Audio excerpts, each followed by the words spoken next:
Bonjour, bienvenue dans Comment est votre climat, le podcast qui humanise le changement climatique. Bonjour Eliane Moundib. Bonjour. Merci beaucoup de me recevoir en plein cœur de Paris. Nous sommes véritablement dans le centre, dans un lieu assez atypique qui a ouvert il n'y a pas si longtemps que ça. Nous sommes à l'Académie du Climat, à 2 pas de la mairie de Paris. Donc je vais vous parler un petit peu de ce lieu dans quelques minutes, mais d'abord pour ceux qui n'ont pas encore la chance de vous connaître. Donc vous êtes ingénieur en résilience climatique. Je vais vous parler de ce mot. Je ne savais pas qu'il y avait des ingénieurs en résilience climatique. Vous avez 29 ans, 30 ans. 29. Vous aurez 30 ans cette année. On verra. Si j'en crois la date de naissance qui est dans votre livre, puisque vous avez également écrit un livre chez Tana Édition, dans la collection Fake or Not.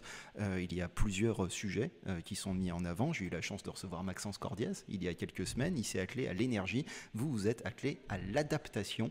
Et ce sera justement le sujet aujourd'hui de notre podcast. Donc, comme je le disais, vous êtes ingénieur, vous avez été diplômé de 2 écoles, je crois, centrale à Lyon, mais aussi outre-Manche, à Londres, à l'Imperial College. Alors déjà, ma première question, vu que vous êtes ingénieur en résilience climatique, j'ai l'impression que le mot résilience, je l'entends un peu partout ces dernières années. C'est quoi concrètement la résilience ? Ouais, c'est vrai. Merci déjà pour l'invitation. Moi, je suis ravi de répondre à tes questions, si on peut se tutoyer, et puis essayer d'aller... de déboiser ce sujet de l'adaptation et puis essayer de faire le tri entre tous ces mots qui traînent autour de l'adaptation, le mot résilience, le mot robustesse, le mot antifragilité, le mot vulnérabilité, etc. et peut-être montrer aussi 2-3 graphiques ou en tout cas pour les vidéos et avoir en tout cas une explication la plus pédagogique possible sur ce que va être une France à plus 4 degrés si on y va pour de vrai, est-ce qu'on peut vraiment s'y adapter et trouver les institutions qui nous permettraient en fait de nous adapter et en tout cas de rentrer vraiment dans un monde qui va devenir fluctuant. Donc qu'est-ce que c'est la résilience ? La résilience, c'est un mot un peu large qui essaye de prendre en compte le fait qu'on a un choc, on a une contrainte ou un choc, donc quelque chose qui peut être aigu ou quelque chose qui peut être plutôt progressif. Et en fait, l'idée, c'est comment un système va réagir à cette contrainte. Quand on parle de résilience, c'est souvent une définition qui se donne pour objectif de prendre la contrainte et de se relever pour se transformer. Quand on prend la définition de la résilience comme ça, on se rapproche de celle de la robustesse, qui est une définition en fait qui prend en compte le fait qu'on rentre dans un monde fluctuant et en fait c'est rester stable et se transformer pour en fait intégrer une augmentation de la variabilité des conditions climatiques, des conditions en fait d'habitabilité plus généralement. Et du coup, en fait, moi, dans mes travaux, dans ma carrière professionnelle et puis dans les travaux que je peux mener de vulgarisation, de réflexion sur ces enjeux-là, j'essaye de regarder les grands chantiers qu'on va devoir réaliser pour s'adapter dans ce monde fluctuant, mais aussi essayer de me départir du prisme très technocratique qui habite cette question de l'adaptation, c'est-à-dire c'est une question qui est plus compliqué que l'atténuation. L'atténuation, pour rappel, c'est limiter les causes du changement climatique, c'est-à-dire limiter les émissions de gaz à effet de serre, donc consommation de pétrole, gaz, charbon, ainsi que la déforestation. Quand l'adaptation, c'est traiter ses conséquences. Et donc, il y a toujours ce prisme-là sur cette question de l'adaptation. D'un côté, il y a des personnes qui suggèrent qu'on pourrait s'adapter à tout et à n'importe quoi, avec du coup un peu une forme de technosolutionnisme réinventé, un peu plus subtil d'ailleurs que le technosolutionnisme qui est plus présent dans l'espace public. Et de l'autre côté, des franges qui disent parler d'adaptation, c'est déjà un échec, donc il ne faut surtout pas en parler et rester énormément calé sur la question de l'atténuation. Moi, je pense que ce double prisme-là, il faut le faire sauter. Il faut parler d'adaptation comme une mise en sécurité sociale des communs et des besoins. C'est ça la thèse que j'essaye de développer dans la fin de S'adapter Fake or Not. Est-ce que vous êtes résilient, vous, à titre personnel ? C'est une bonne question.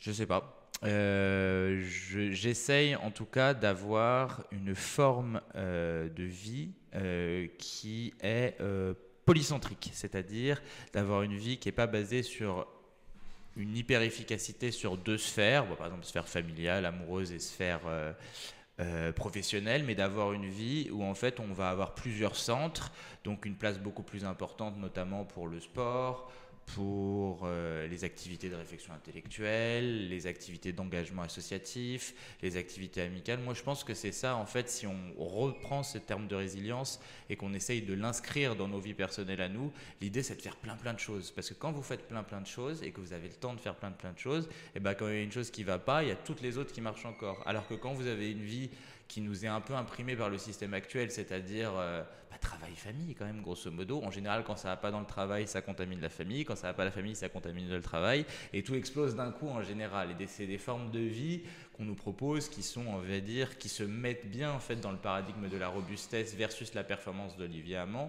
La performance, c'est quelque chose qui marche dans des conditions stables, mais quand les conditions ne sont plus stables, en fait, la performance, elle va accélérer une forme d'effondrement, alors que la robustesse, c'est en fait avoir beaucoup plus de diversité, et donc ça permet d'intégrer une variabilité beaucoup plus importante du monde et des conditions de vie en général, et donc nous permettre fondamentalement d'être plus résilient, robuste, en tout cas d'être plus, fondamentalement adapté au monde, c'est-à-dire en tout cas avoir plus de transformation, intégrer les perturbations extérieures pour essayer de se rendre plus fort et puis avoir en fait une forme d'émancipation par rapport en fait à ce modèle qu'on nous propose, quoi. Une question sur ce lieu, avant d'aller un peu plus loin dans la partie personnelle. Comme je le disais, nous sommes à l'Académie du Climat, qui est ouvert il y a quelques années dans Paris. En fait, c'est un lieu donc, qui a été réhabilité, un lieu d'ailleurs magnifique. Si nos auditrices et nos auditeurs peuvent y passer, n'hésitez pas, le lieu est absolument sublime. Dans ce podcast, l'idée, c'est aussi de sortir un petit peu de notre bulle, de la bulle écologie. C'est vrai que parfois, on est des gens de climat qui parlent à d'autres gens de climat dans des événements de climat, etc. Est-ce que l'Académie du Climat, paradoxalement, ne participe pas un peu justement au fait qu'on reste dans notre bulle, ou alors au contraire, c'est l'objectif, c'est d'en sortir? Alors il nous faut des espaces. Il faut des espaces de rassemblement déjà, c'est-à-dire qu'en fait on est quand même dans un monde qui est extrêmement difficile à tenir lorsqu'on est conscient de toutes ces thématiques-là, mais aussi quand on est précaire, quand on est un peu broyé par le système en tant que tel.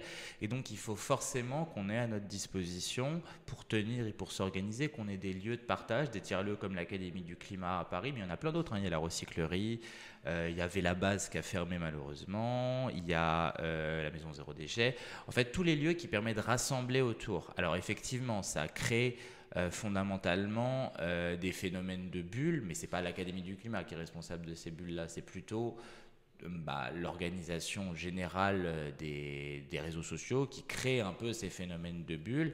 Et puis il ne faut pas non plus croire que notre époque est si originale que ça a toujours existé.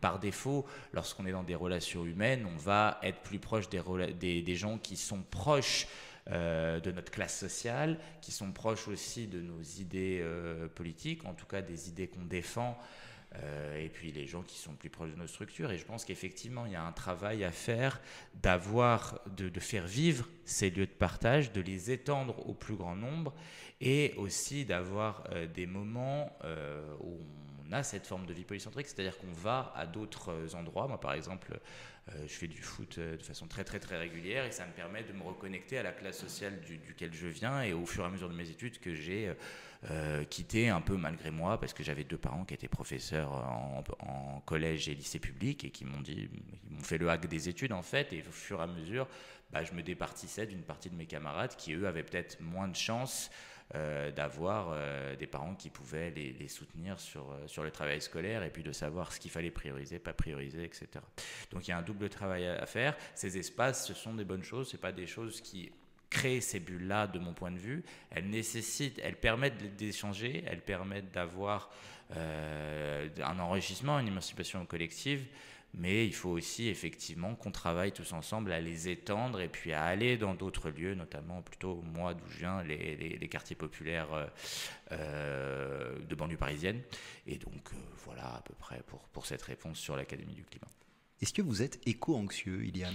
Alors, la question de l'éco-anxiété, c'est une vaste question. Moi, j'aime pas trop cette thématique-là. Je pense que ça a été déjà dit par certains dans l'espace public, mais je trouve que placer à chaque fois cette question de l'effondrement sous le signe de l'éco-anxiété, c'est psychologiser un peu un problème systémique. Et le système dans lequel qu'on est aujourd'hui, il adore faire ça. Il adore prendre un problème systémique et le rentrer dans la psyché des individus. On peut prendre le patriarcat. Le patriarcat, si on ne déconstruit pas ce rapport au patriarcat, par exemple, fondamentalement, on va avoir des personnes qui vont intérioriser ces rapports, soit sous le flanc dominant, les mecs, soit sous le flanc dominé, les femmes. Et tu peux avoir ça sur tout. Tu peux avoir aussi sur la question du racisme, sur la question aussi des rapports de classe. Et donc, fondamentalement, la question de l'éco-anxiété, elle est un peu minée par ça. Après, il ne faut pas non plus se départir du fait qu'effectivement, l'effondrement en cours, en tout cas le rapport qu'on a au climat, c'est un rapport qui va générer chez plein de personnes, et c'est normal, des souffrances psychologiques, de la peur, effectivement. L'anxiété, le problème de ce mot-là, l'anxiété, c'est une peur, on va dire, quand on fait de la psychanalyse, irrationnelle, sans objet. C'est-à-dire on se sent en danger, mais on n'arrive pas à identifier clairement le danger qui nous menace. On n'arrive pas à le décrire. Alors que là, justement, pour le climat, on sait à peu près ce qui va nous arriver, ou en tout cas, on le sait de manière scientifique sous forme de sciences dures, c'est-à-dire on sait comment les températures vont évoluer, on sait comment le trop chaud, le trop d'eau, le trop sec vont impacter notre pays à peu près. On a à peu près une idée de comment ça va affecter la géopolitique mondiale, et on a des indices qui nous font penser qu'on ne va pas du tout dans le bon chemin. Et si on ne va pas du tout dans le bon chemin, en fait, c'est effectivement source d'accroissement de cette forme d'éco-anxiété, qui est du coup quand même quelque chose d'assez réel. Mais il faut un peu se départir de ce concept-là, de mon point de vue, pour essayer d'utiliser cette peur, parce que c'est plutôt une peur qu'une anxiété, pour renforcer toutes et tous notre compréhension du monde, notre compréhension de ce qui est en train de nous arriver.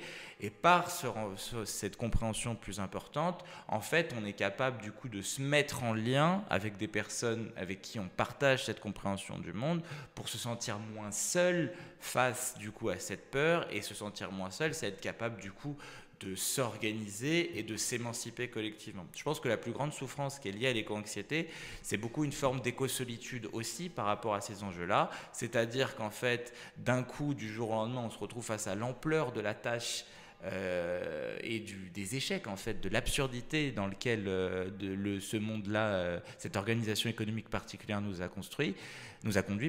Et donc, fondamentalement, comment on va s'en départir? Et quand on est tout seul à affronter cette question, c'est sûr que le monde nous tombe sur les épaules, et donc on n'est pas en mesure d'y répondre tout seul, et c'est bien normal. Et donc la réponse pour moi à cette peur, qui se traduit par une forme d'angoisse, c'est de se mettre en lien, c'est de faire des actions qui sont le plus collectives possible, c'est de trouver des lieux de partage aussi de ces angoisses, des lieux d'émancipation, utiliser cette peur pour comprendre, pour avoir un rapport plus lucide au monde, et utiliser cette lucidité ensuite pour l'action collective, et faire ce qui nous émancipe personnellement et ce qui nous émancipe collectivement. Et c'est souvent la même chose, qui nous émancipe personnellement et collectivement.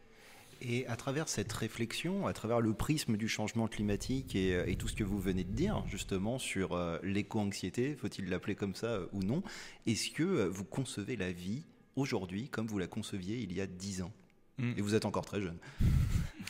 Non, et je pense comme beaucoup de personnes, j'aime pas trop le mot prise de conscience, mais il y a quand même un déclic effectivement. Pourquoi? Parce que en fait, fondamentalement, quand on rentre dans ces sujets liés au climat, à l'effondrement en tant que tel, à la polycrise, en fait, on a un déclic de l'absurdité du système. Moi, pour avoir une anecdote assez personnelle, donc tu l'as dit dans mes études, moi à un moment j'ai fait des études de sciences physiques à Imperial College à Londres.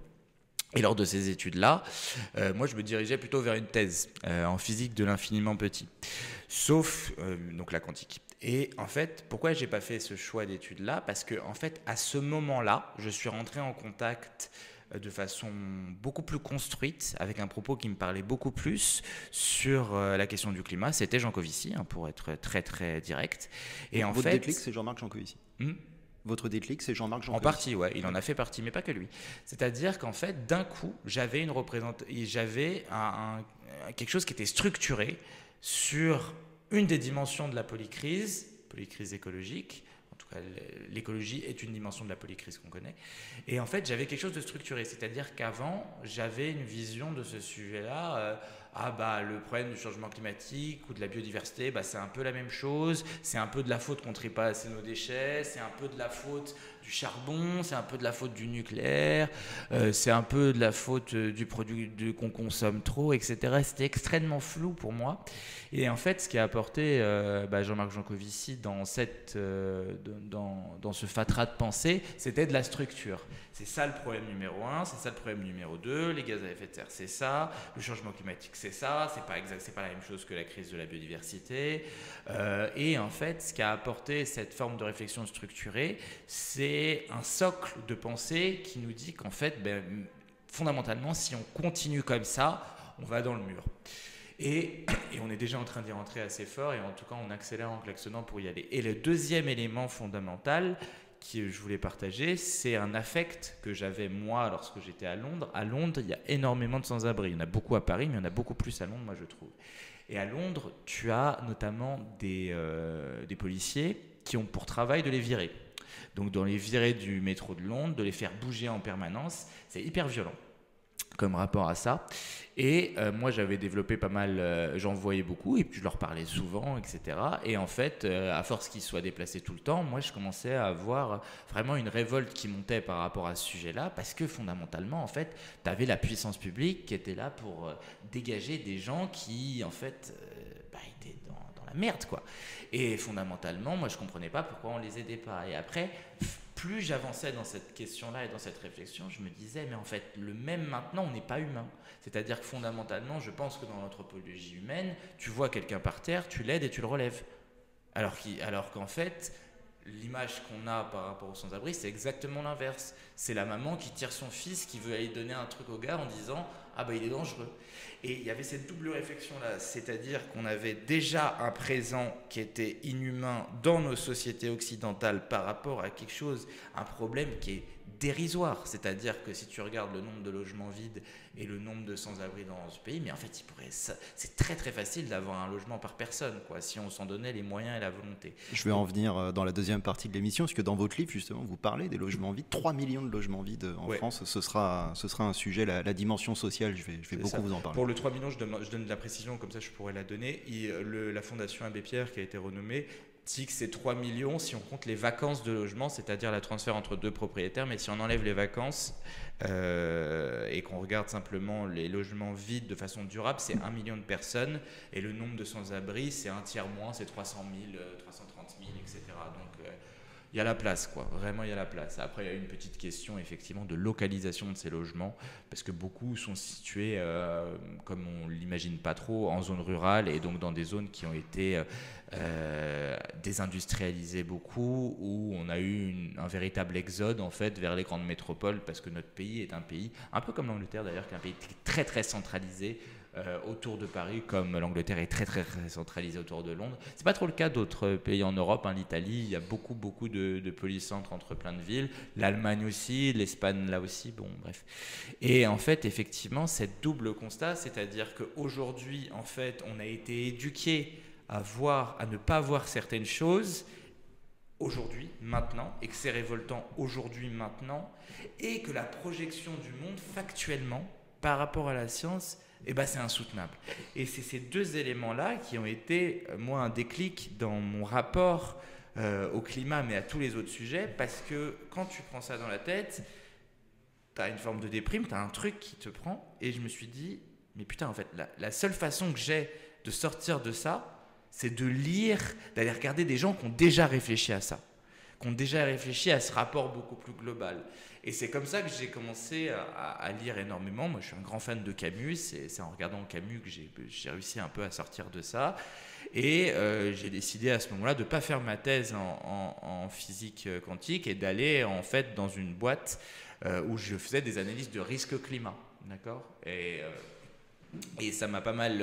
et ça m'a beaucoup plu, parce qu'en fait, j'arrivais à avoir quelque chose de factuel, de scientifique, et d'en décliner un certain nombre de visions qui me sembleraient bons pour mon pays, bons pour toutes et tous, et que je ne voyais pas assez imprimées dans le débat public autour de l'adaptation. Et c'est un peu ça le parcours qui m'a mené à écrire ce bouquin.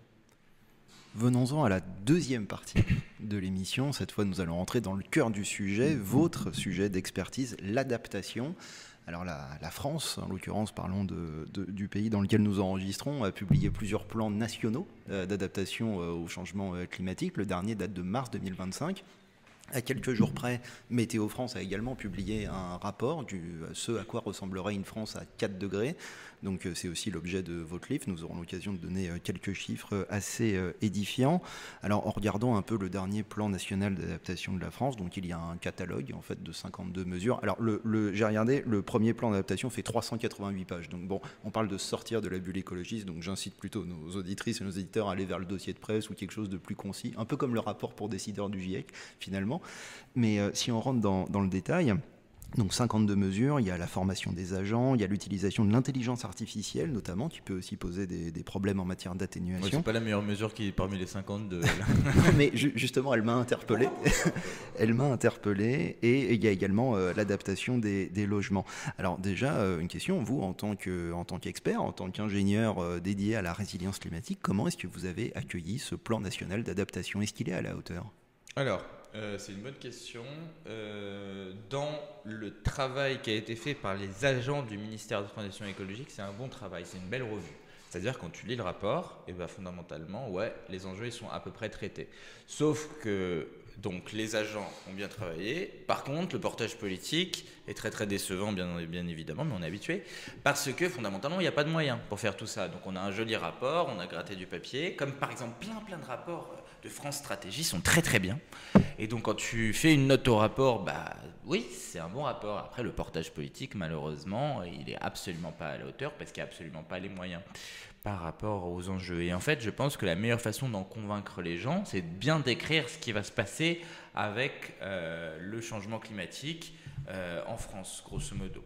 Le changement climatique en France, il va être composé de deux aspects.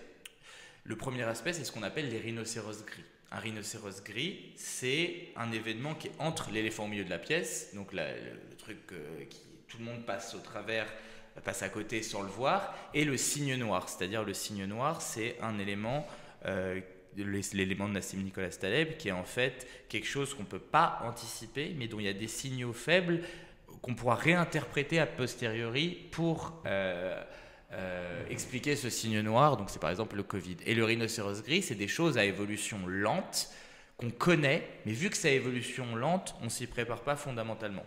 Les rhinocéros gris de la France 4 degrés, c'est 3 saisons supplémentaires qui vont se rajouter. C'est la saison du trop chaud, la saison du trop d'eau et la saison du trop sec. La saison du trop chaud, en fait, la France, elle se réchauffe plus vite que la moyenne mondiale. Pourquoi? Parce que c'est dû un peu à la structure de l'Europe et le fait qu'il y a moins d'aérosols aussi en particulier. Et en fait, 3 degrés dans le monde, c'est plus 4 degrés en France. Et plus 4 degrés en France à la fin du siècle, ça fait plus 4 degrés pour tout le monde et beaucoup plus dans la partie notamment sud-est, c'est-à-dire fondamentalement tout ce qui va se rapprocher de l'Italie. Et du coup, une augmentation très importante des températures moyennes et donc des extrêmes chauds. On va avoir une saison en fait qui va durer 1, 2, 3, 4 semaines, 1 mois, 2 mois de ce qu'on connaît actuellement comme des canicules. Donc voilà à peu près la tête que ça a, une France réchauffée de 4 degrés. Et on a 2 autres éléments, c'est la France du coup du trop sec et du trop d'eau.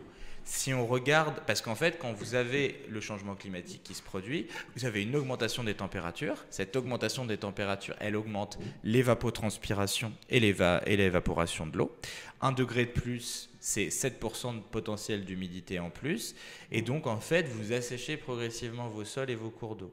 Et toute cette eau, du coup, on va avoir en été une saison du trop sec qui va impacter et qui impacte déjà énormément notre agriculture. Et tout cet excès d'eau, en fait, il va se retrouver d'un coup, il va retomber d'un coup et pas progressivement sur certaines zones de notre pays, notamment à l'est de notre pays. Et donc, fondamentalement, la France du trop d'eau et du trop sec, c'est une France où on a un assèchement global, mais plus marqué dans le sud-ouest, d'accord, et dans le sud, et un excès d'eau qui va retomber plutôt dans le nord et le nord-est du pays.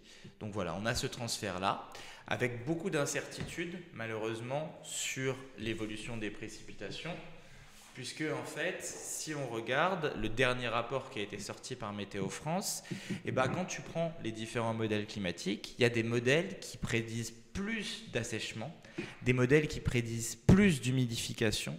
Et en fait, on a beaucoup de mal en météo et chez les physiciens aujourd'hui à modéliser en fait l'évolution des précipitations. Et en fait, cette évolution des précipitations, elle va provoquer des futurs possibles. C'est-à-dire, on pourrait avoir des futurs où les sécheresses sont beaucoup plus marquées que ce qu'on anticipe, ou beaucoup moins. Et des futurs où les précipitations extrêmes seront beaucoup plus marquées qu'on anticipe, ou beaucoup moins. Et pour ça, on a encore une incertitude assez importante. Quand vous regardez les graphiques, notamment d'évolution des précipitations, vous voyez souvent des zones qui sont hachurées. Ces zones hachurées, c'est des zones où en fait on a une incertitude sur le signe d'évolution des précipitations. On ne sait pas s'il va pleuvoir plus ou s'il va pleuvoir moins. Et ça, c'est très problématique parce qu'en fait, lorsqu'on sait que le changement climatique en Europe, il va provoquer un assèchement au sud et une augmentation des précipitations et des précipitations extrêmes au nord, sauf qu'on a du mal à définir la frontière. Et coup de peau, notre frontière, elle est pile en France. Et c'est de l'ordre d'une centaine, 200, 300 kilomètres. Et donc, c'est cette zone d'incertitude, cette zone de transition entre le trop sec en général et le trop d'eau qui fait qu'on va se retrouver du coup en difficulté importante. Plus on ira loin dans la dérive climatique, plus on va avoir du mal à anticiper la variabilité qui va exister sur le problème hydrique. Et on le voit par exemple sur la figure qui a été publiée dans le rapport de Météo France, qui accompagne le PNAC. On voit que selon les modèles, il y a 17 modèles qui sont utilisés par Météo France pour définir les résultats. Quand ils vous présentent un résultat, ils font la médiane de ces modèles, mais sur les précipitations, du coup, ils ont dû faire parce qu'il y a beaucoup de divergences entre les modèles, ils ont dû faire des familles d'évolution, ils ont dû faire des familles sur l'évolution sèche, évolution limitée ou évolution contrastée. C'est ça qu'ils appellent comme ça, entre en gros sur un graphique qui montre l'évolution du cumul des précipitations en été et l'évolution du cumul des précipitations en hiver. C'est-à-dire que pour une même évolution climatique, un scénario qui nous projette à 4 degrés en France, ce qui fait 3 degrés dans le monde, on a 3 scénarios, 3 grandes familles de scénarios probables sur l'ampleur de l'humidification ou de l'assèchement de notre pays.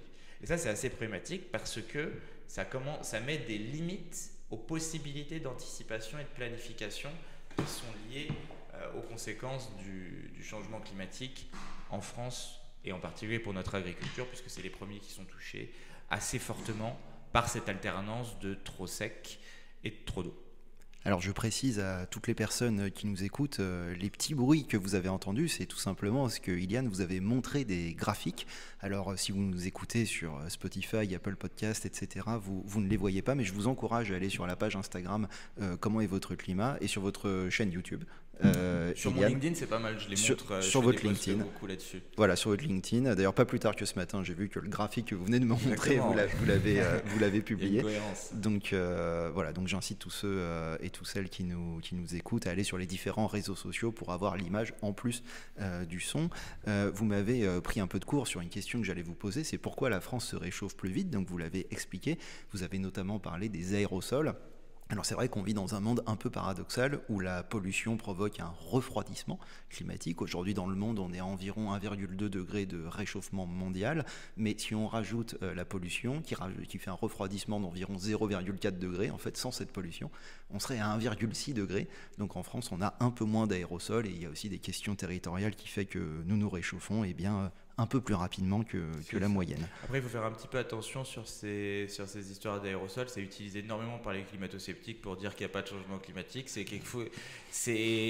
pas non plus quand on regarde en fait cette question de façon très très près de pourquoi l'Europe se réchauffe un peu plus vite. Ça fait partie des raisons. C'est pas la première raison. Il y a des raisons géographiques et il y a aussi un rapport à la sécheresse. Quand vous avez des territoires, notamment l'Europe du Sud qui est déjà assez sèche, c'est-à-dire qu'il y a moins d'eau. Et en fait, si on fait une petite explication de physique en une seconde, lorsque vous avez un rayonnement solaire qui arrive sur une surface, sur une zone géographique, et soit le rayonnement solaire, il n'a pas d'eau à faire évaporer et donc il va servir à réchauffer l'air uniquement, soit il est dans une zone où il y a beaucoup d'eau et donc il y a une partie de l'énergie solaire qui ne va pas servir à réchauffer l'air mais qui va servir à évaporer l'eau. C'est pour ça par exemple quand vous sortez de la douche, fondamentalement vous avez froid. Pourquoi ? Parce que l'énergie solaire qui est autour de vous, l'agitation thermique, elle sert à évaporer les gouttes d'eau que vous avez sur le corps et pas à chauffer votre peau. Et donc en fait, il y a un phénomène aussi de boucle de rétroaction entre la sécheresse et l'augmentation des températures. Plus il y a un territoire qui s'assèche, moins il y a de l'eau évaporée. Moins il y a de l'eau évaporée, plus l'énergie solaire qui arrive va chauffer l'air. Et donc il y a aussi ce rapport-là, si on prend la moyenne de l'Europe, avec des territoires qui sont déjà assez secs, notamment sur le pourtour méditerranéen, qui font augmenter un peu plus la moyenne par rapport en fait à l'intégralité de la surface planétaire qui est constituée à 70% d'océans. Et donc les océans, eux, se réchauffent moins vite parce qu'il y a plus d'eau à évaporer que les continents. D'accord ? Donc il y a déjà, c'est pour ça qu'il y a cette différence entre la moyenne mondiale et la moyenne française. Ensuite, il y a des positions géographiques, c'est-à-dire la partie, les proximités des pôles et de l'équateur. Ensuite, il y a cette question de la sécheresse. Et ensuite, il y a cette question, effectivement, de quantité d'aérosols qui a diminué, en particulier en France, par rapport à d'autres régions du monde où c'est encore, par exemple, très, très présent en Chine, en Inde ou dans un certain nombre de pays qui ont énormément de problèmes à gérer avec la pollution de l'air. Et effectivement, une partie des aérosols de cette pollution de l'air, pas tous, il y en a qui tiennent aussi de la chaleur à basse altitude, peut avoir un effet refroidissant, comme on l'apprend très bien dans la fresque du climat, par exemple. Ouais. Alors, je vais venir sur votre livre, mais juste une dernière question avant sur le mot adaptation. L'adaptation, pendant longtemps, c'était presque un gros mot, finalement. Dire on va s'adapter, c'était on renonce à l'atténuation et puis tant pis, on trouvera une solution. Aujourd'hui, j'ai l'impression que l'adaptation retrouve un peu ses lettres de noblesse en disant oui, on va s'adapter, mais d'abord atténuons pour que l'adaptation soit la plus facile possible. Est-ce que c'est quelque chose, vous aussi, que vous avez ressenti, que l'adaptation, c'était quelque chose assez difficile de mettre à l'agenda politique, médiatique, etc. et qu'aujourd'hui, on commence un peu à l'écouter? Ouais, c'est un mot piégé. Je suis tout à fait d'accord avec toi là-dessus. C'est un mot piégé pour la raison que j'ai décrite et que tu as répété ici, c'est que pour certains, c'est un échec d'en parler et pour d'autres, ça va permettre d'adapter tout le monde. Le problème que je vois par contre avec cette petite approche qu'on entend beaucoup de façon mainstream, c'est de penser qu'on n'a rien adapté. C'est pas vrai. En fait, il y a une adaptation qui est en cours. Aujourd'hui, vu que tu n'as pas de planification réelle de la transition, de la bifurcation écologique et donc de l'adaptation là-dedans, en fait, tu permets à certains acteurs de s'adapter eux-mêmes. D'accord ? Et en fait, l'idée de ces acteurs, c'est qu'ils vont pouvoir prendre en compte la pénurie et s'adapter à la pénurie de la ressource. Il y a 3 exemples qui sont très faciles à prendre en compte. Le premier exemple, c'est celui des méga-bassines. C'est-à-dire que vu qu'on n'a pas de bifurcation du modèle agricole vers un modèle agricole qui serait moins gourmand en eau, notamment avec des productions qu'il va falloir transformer, les productions de céréales, les productions de maïs, et au moment de la catastrophe, c'est-à-dire au moment où on a une année avec beaucoup de sécheresse comme en 2022, c'est la catastrophe du coup en premier lieu pour les gros acteurs céréaliers, et eux ils vont dire j'apporte tant de milliards d'euros de bénéfices dans la balance commerciale française, alors que notre balance commerciale, malheureusement, elle est très très déficitaire, mais qu'on apporte énormément de céréales, et donc on va aller taper à la porte du ministère de l'Agriculture et dire c'est la catastrophe pour notre production, on veut du coup pouvoir financer des méga-bassines, c'est-à-dire on réserve une partie de la ressource en eau pour notre activité à nous, et comme ça, en réservant cette partie de la ressource en eau, on va pouvoir continuer notre activité et puis on promet de s'adapter, de faire des choses comme ça. Et ça, c'est la première forme d'adaptation aujourd'hui. L'adaptation aujourd'hui, c'est majoritairement une forme de maladaptation systémique. C'est-à-dire qu'on a une pénurie qui apparaît et on a les plus gros acteurs qui sont capables de s'accaparer une partie de cette ressource en pénurie. Et du coup, ça crée une forme de dilemme du prisonnier géant avec en fait une contrainte sur laquelle on n'a rien anticipé, la catastrophe. Les premiers qui sont écoutés, c'est les plus gros acteurs. Les plus gros acteurs peuvent faire de la maladaptation systémique parce qu'ils ont le chantage à l'activité. C'est exactement la même chose que tu peux constater sur les stations de ski. Le changement climatique, il a déjà dépassé les 2 degrés dans les Alpes par exemple et dans les territoires de montagne, et on a déjà une augmentation très importante, enfin une diminution, pardon, de la quantité d'enneigement et de la durée d'enneigement. Donc aujourd'hui, les stations de ski, elles sont à plus haute altitude possible. Et beaucoup, pour maintenir l'activité, c'est la même chose. Les territoires de montagne, ils dépendent à 80% de l'industrie du tourisme et du tourisme hivernal. Et donc, c'est la même chose, c'est le même phénomène. Catastrophe, on n'a plus de neige. Donc, on va faire quoi? On va faire des canons à neige parce qu'il faut maintenir l'activité. Et si on maintient l'activité, du coup, on investit, on permet un investissement côté puissance publique, ou même parfois on le subventionne, c'est même la plupart des cas, pour en fait maintenir une activité de ski dans l'urgence. Et ça ampute du coup des ressources budgétaires très importantes pour organiser une autre adaptation, une autre bifurcation qui serait beaucoup plus d'intérêt général en tout cas. Et le troisième exemple qu'on a, il est un peu plus subtil, c'est le rapport qu'on a à nos forêts. Aujourd'hui, quand on regarde la stratégie nationale bas carbone, entre 2015 et 2050, il faut qu'on triple notre production de bois. D'accord ? Parce qu'on a besoin de plus de bois pour la construction, pour l'énergie, etc. Sauf qu'aujourd'hui, le changement climatique va déjà trop vite pour nos forêts.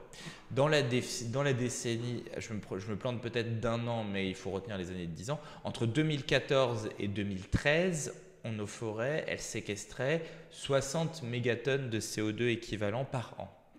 Et en fait, quand on regarde la décennie suivante, la décennie du coup 2014-2023, je crois que c'est ça, on a des forêts qui ont séquestré 40 mégatonnes, d'accord, de CO2 équivalent. Donc on est passé de 60 à 40. Et si on regarde que l'année 2022 ou 2023, je ne sais plus, on était déjà à 30. C'est pour ça que peut-être que vous avez vu dans les médias ce titre, la capacité de nos forêts à séquestrer du carbone a été divisée par 2. D'accord ? Et ça, c'est quelque chose qui est en cours. C'est-à-dire que le changement climatique, il va déjà trop vite pour nos agrosystèmes, pour notre sylviculture. Et en fait, du coup, si on analyse ces deux dynamiques, à la fois, on a des forêts qui sont en train de mourir sous les effets du changement climatique, à la fois, on a besoin de produire plus de bois. Si on a besoin de produire plus de bois, il faut qu'on ait des forêts qui soient plus efficaces. S'il faut qu'on ait des forêts plus efficaces, il faut qu'on ait des forêts qui soient plus homogènes génétiquement. Si on a des forêts plus homogènes génétiquement, on doit utiliser exactement les mêmes méthodes que pour l'écologie intensive, enfin l'agriculture intensive, pardon. C'est-à-dire pesticides, engrais et grosso modo avoir du coup une forme de sylviculture très intensive pour produire le plus possible et donc réaliser ce qu'on appelle des coupes rases. Et ça, c'est une tendance qui existe dans notre sylviculture. C'est-à-dire qu'aujourd'hui, notre forêt, elle est à 3/4 privée. Et on a des gestionnaires, des coopératives forestières qui fournissent clé en main des solutions pour augmenter la production de bois et pour gérer cette production de bois et nos forêts de plus en plus comme des marchandises. Et donc, cette gestion comme une marchandise, c'est une maladaptation systémique qui transforme progressivement une partie de nos forêts en champs d'arbres. Et ces champs d'arbres, ils sont absolument pas ni résilients, ni robustes, ni antifragiles par rapport à l'évolution du climat. C'est-à-dire qu'on a une dynamique qui va encore affaiblir la capacité de nos forêts à séquestrer du carbone et à être en vie par rapport à des conditions qui vont changer. Donc la forêt, c'est un énorme enjeu aussi pour maintenir nos puits de carbone en vie.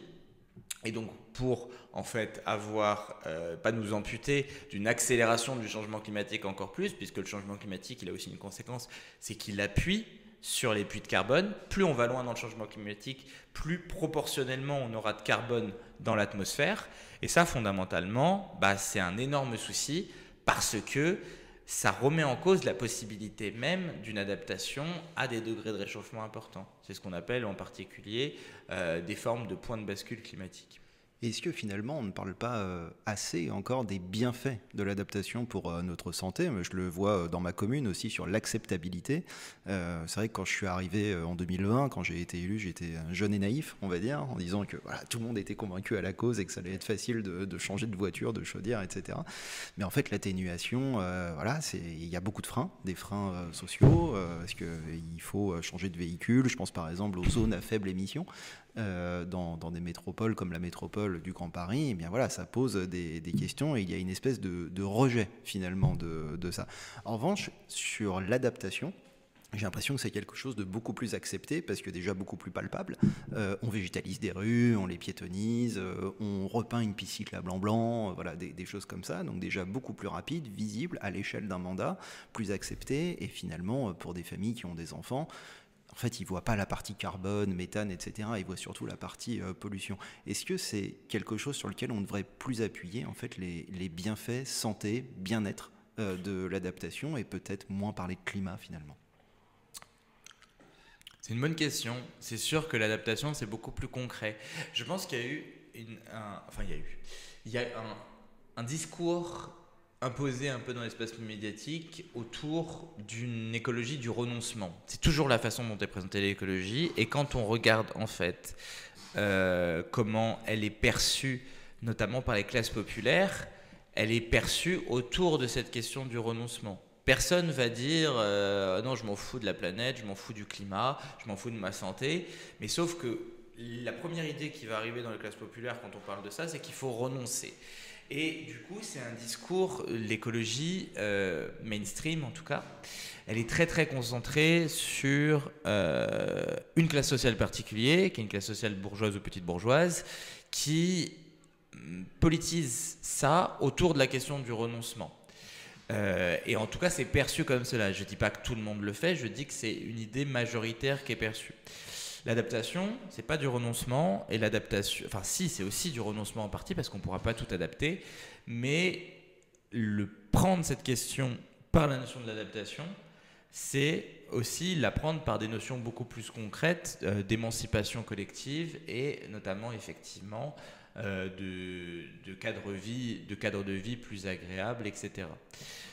La question du renoncement, elle est extrêmement importante parce que effectivement, il va falloir pour maintenir nos objectifs climatiques et de toute façon pour s'adapter à la déplétion structurelle, notamment des ressources énergétiques, il va falloir qu'on consomme moins et donc qu'on ait de la sobriété.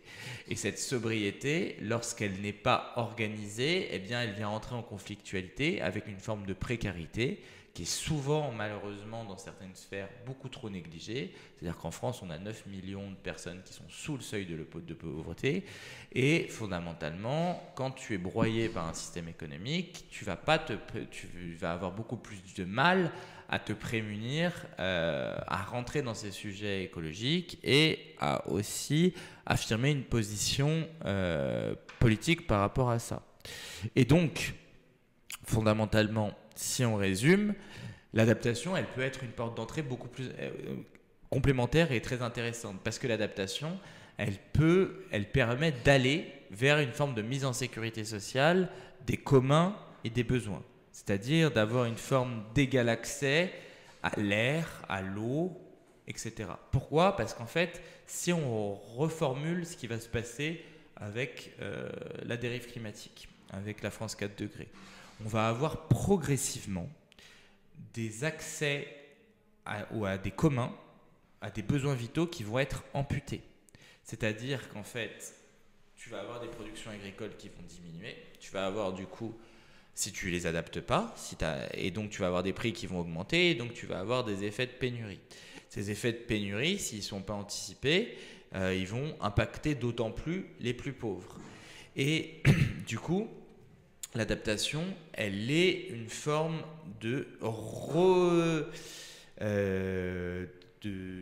comment on pourrait expliquer ça concrètement ? Grosso modo, elle peut être formulée comme une augmentation de la mise en sécurité sociale des besoins vitaux, c'est-à-dire de contrecarrer cette dynamique qui va éloigner, qui va faire que de plus en plus de besoins vitaux des gens seront devenus inaccessibles. C'est déjà le cas aujourd'hui, mais ça va augmenter, et ça va augmenter en particulier par ces phénomènes de panique et d'accaparement dans la pénurie. Et donc, effectivement, l'adaptation, c'est quoi ? C'est quoi les grands chantiers de l'adaptation pour les prendre un peu en compte ? Effectivement, il y a toute la question d'adapter les villes. Les villes, qu'est-ce qu'il faut faire dans nos villes ? En fait, nos villes, ce sont des radiateurs. Et c'est des radiateurs qui chauffent en été. Et en fait, comment faire pour que ces radiateurs ne chauffent pas en été ? Il faut leur mettre ce qu'on appelle des trames vertes et des trames bleues. Ça veut dire que c'est des corridors de biodiversité, des corridors écologiques qui en fait permettent au moment où il fait extrêmement chaud en été d'augmenter l'évaporation et l'évapotranspiration, qui va donc empêcher une augmentation importante des températures et donc d'avoir des villes plus vivables. Il faut qu'on transforme nos villes en forêts urbaines à plein d'endroits et en villes éponges. Avoir des trames bleues et des trames vertes, c'est aussi avoir des sols qui sont désimperméabilisés. S'ils sont désimperméabilisés, ils peuvent gérer le trop d'eau. Donc ça, c'est quelque chose d'absolument décisif dans les villes. C'est ça qu'on va devoir faire. On va devoir végétaliser beaucoup plus, on va devoir faire des villes éponges, etc. Est-ce qu'on peut le faire partout, ça ? On peut essayer déjà de le faire à énormément d'endroits, c'est-à-dire qu'effectivement, on a construit un rapport très important au béton, d'accord ? Parce que, notamment dans le paradigme principal de notre urbanisme, c'est le maire aménageur. On est un bon maire quand on a construit des choses. Et pour construire des choses... Le fameux maire bâtisseur. Voilà, exactement. On a construit une piscine, on a construit, etc. On a construit plein de logements pavillonnaires, on essaye d'attirer du monde, etc. Et plus j'ai construit, plus je vais attirer de la population dans ma commune. Et donc plus je serai une commune grosse, etc. etc. Et ça, c'est des siècles de paradigmes d'urbanisme qui sont... pris dans ce paradigme-là, prisonnier de ce paradigme-là. Et là, justement, on a un rapport qui est très différent. On a un rapport de limitation de l'artificialisation des sols, parce que l'artificialisation des sols augmente la vulnérabilité aux effets du changement climatique. Aujourd'hui, en France, on artificialise environ 23 000 hectares par an. Ça veut dire, 23 000 hectares, c'est 23 000 terrains de foot. Un hectare, un terrain de foot, grosso modo. Et ça, c'est un énorme souci parce que du coup, en fait, on augmente la vulnérabilité de nos villes en les étendant toujours plus. Et on concentre les populations au même endroit, c'est-à-dire qu'on augmente le risque aussi, en particulier. Et donc, il faut qu'on ait un aménagement du territoire qui soit différent et qui permette de désimperméabiliser et de rendre du coup, effectivement, les villes plus vivables. Et c'est quelque chose qui va se faire, en fait... c'est une dynamique longue de faire ça, puisqu'en fait, plus on va être confronté à des étés extrêmement chauds, plus ces questions vont se poser dans l'espace public, et plus les réactions des municipalités vont être d'aller dans ce sens-là. Mais ça nécessite du coup aussi, donc c'est le combat contre l'effet de chaleur urbain, de limiter d'autres usages de la ville. Les voitures sont des sources de chaleur locale, et les voitures, c'est elles, et ça c'est un propos qui est très important, notamment qui est présent chez André Gortz, c'est les voitures et la mobilité qui ont transformé beaucoup nos territoires, puisque si on devait aller travailler toujours plus loin, on devait bétoniser toujours plus pour faire des routes, pour utiliser la voiture. On a tout le Fordisme aussi qui était pour objectif de démocratiser la voiture individuelle. Et donc effectivement, les sujets notamment liés à la mobilité se connectent à ceux liés à l'adaptation. Et donc, est-ce qu'on peut faire ça partout ? Et dans la question de l'adaptation et de la désimperméabilisation, il faut aussi penser la question de la mobilité. C'est-à-dire qu'il faut qu'on soit en possibilité de réduire la dépendance à la voiture pour pouvoir désimperméabiliser. Donc ça, c'est un élément de réponse là-dessus. Il y a toujours effectivement la question de l'acceptabilité sociale. Et cette acceptabilité sociale, il faut la planifier. C'est-à-dire qu'il faut avoir un rapport qui soit de construction d'une écologie populaire autour du sujet d'adaptation. Notamment, par exemple, il y a un sujet, je dérive un petit peu, mais les ZFE, elles posent énormément de problèmes parce que, en fait, on ne peut pas avoir une écologie qui soit simplement une écologie d'interdiction sans de planification de la transition ou de la bifurcation. Puisque là, ça va créer des clivages sociaux et des clivages en particulier sur les gens qui ont le plus besoin d'une adaptation d'intérêt général. C'est les classes populaires en particulier, les classes populaires de banlieue, parce que les classes populaires de banlieue sont dans des environnements beaucoup plus artificialisés et subissent du coup de plein fouet les effets du trop chaud et du trop d'eau.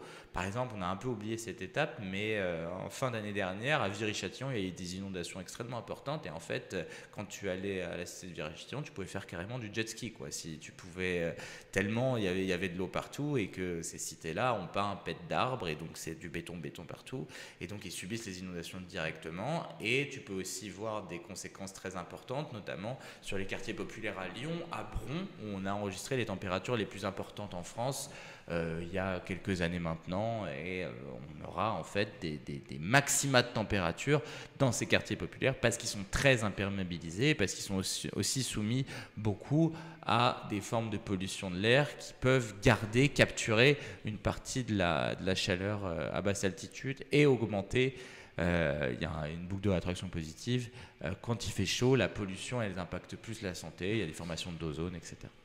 Alors juste une précision, donc on a parlé de ZFE, j'ai oublié de préciser que la ZFE, donc c'est une zone à faible émission, donc qui a été instaurée dans différentes métropoles, et donc l'objectif, vous avez votre vignette critère sur votre pare-brise, et donc à certaines échelles de temps, les vignettes critères 5, 4, puis 3, 2, 1, etc. sont interdites petit à petit. Juste une question, une petite précision pour nos auditrices et nos auditeurs. Vous avez parlé de 23 000 hectares artificialisés par jour. C'est par an, non ? Oui, par an. J'ai dit par jour ? Oui, il me semblait que c'était par jour. Donc c'est pour ça, en fait, Par j'ai repris votre livre entre mes mains. Les auditeurs peuvent l'entendre, ce livre, je l'ai sous les yeux.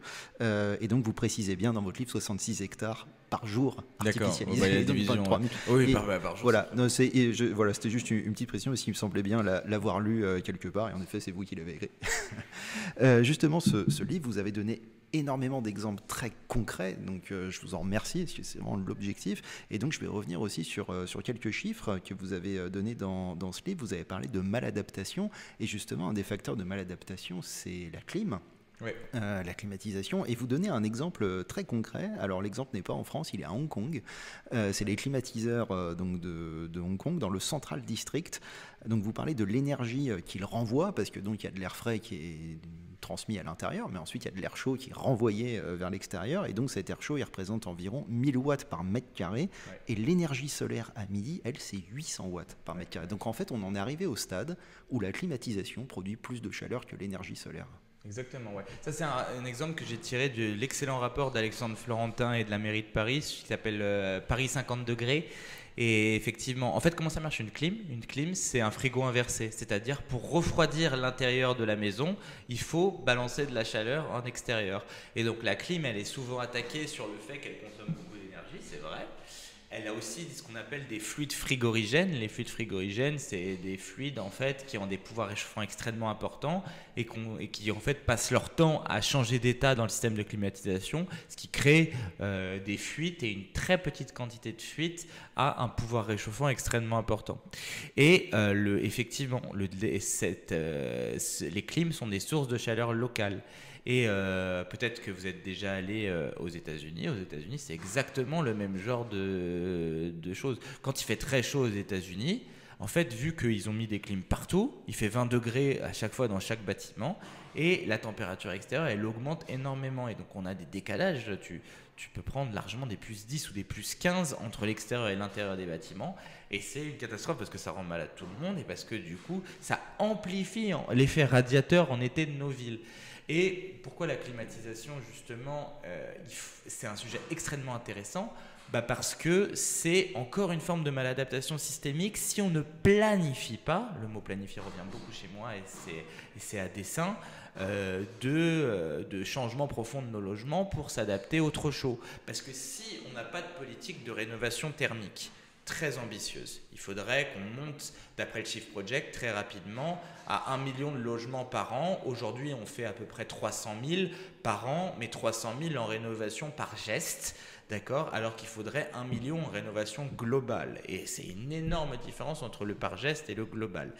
Et du coup, si on ne fait pas cette rénovation thermique extrêmement vite, et fondamentalement, plus on va avoir d'été importants, plus les gens vont s'équiper de climatisation eux-mêmes, ce qui va renforcer le fait que les villes soient invivables en été. Si on renforce le fait que les villes soient invivables en été, les gens s'équipent de plus de climatisation, etc., etc., etc.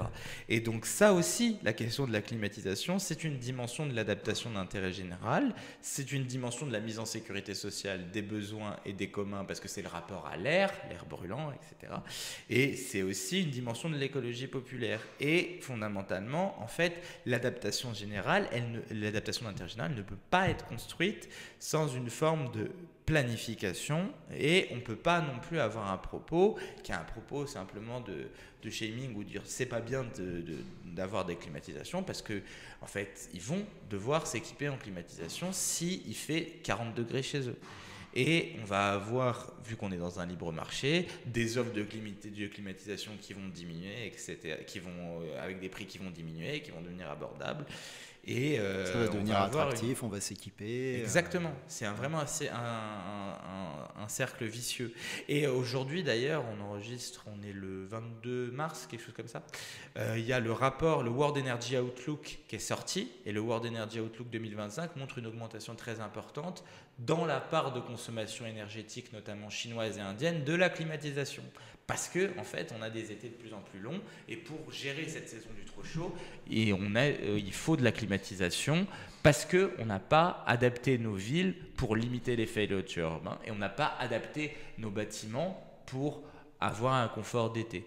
Et si je souligne un peu plus l'importance de la rénovation des bâtiments, c'est quelque chose qui permet aussi de lutter contre la précarité énergétique. La précarité énergétique, ça touche 12 millions de personnes en France. Ces 12 millions de personnes, c'est des gens qui ont trop froid en hiver, et qui ont des coûts économiques beaucoup trop importants pour avoir un chauffage permanent, et donc ça crée une forme de dépossession, encore de pénurie, par rapport en fait à des biens et des besoins vitaux. Et voilà encore un lien entre l'adaptation et les besoins vitaux. Cette notion du coup du confort d'été qui se ramène au sujet aujourd'hui déjà beaucoup plus présent de la précarité énergétique. Alors je vais revenir encore sur ce que vous écrivez dans votre livre S'adapter au changement climatique, Fake or Not, chez Tana Éditions. Ce que j'ai trouvé particulièrement intéressant dans votre livre, c'est que souvent on parle du climat sous 3 piliers, ESG, l'environnement, le social et la gouvernance, et souvent on s'attarde quand même beaucoup sur le E, et les deux autres sont un petit peu quand même passés sous silence. Vous parlez énormément du pilier social, et c'est ça que j'ai trouvé très intéressant, c'est que vous en faites véritablement une lutte sociale. Vous proposez d'ailleurs plusieurs choses, notamment une sécurité sociale de l'alimentation. Et j'aimerais d'abord rebondir sur ce que vous disiez. Vous avez parlé des banlieues, vous avez parlé de la précarité énergétique, parce que finalement aujourd'hui, les plus grandes victimes du changement climatique, ce sont les plus précaires. Qu'est-ce qui manque? Où est-ce que ça bloque? Comment rediriger les flux financiers plutôt vers ces personnes-là? Alors, donc effectivement, il y a une dimension sociale extrêmement importante qui est liée au changement climatique. On pourrait aussi souligner cette dimension sociale par l'agriculture. Ce sont les petits agriculteurs qui vont souffrir le plus de la sécheresse, etc. Et pourquoi pourquoi on a ce blocage? Parce qu'en fait, on a une puissance publique qui est orientée vers complètement un autre objectif. L'objectif, c'est de maximiser... Alors, vous avez un graphique également sur le sujet, on le mettra sur les réseaux sociaux. Pour les gens qui ne nous écoutent pas, mais grosso modo, qui nous écoutent simplement et qui ne peuvent pas voir les images. C'est un graphique d'Elucide, il y en a deux.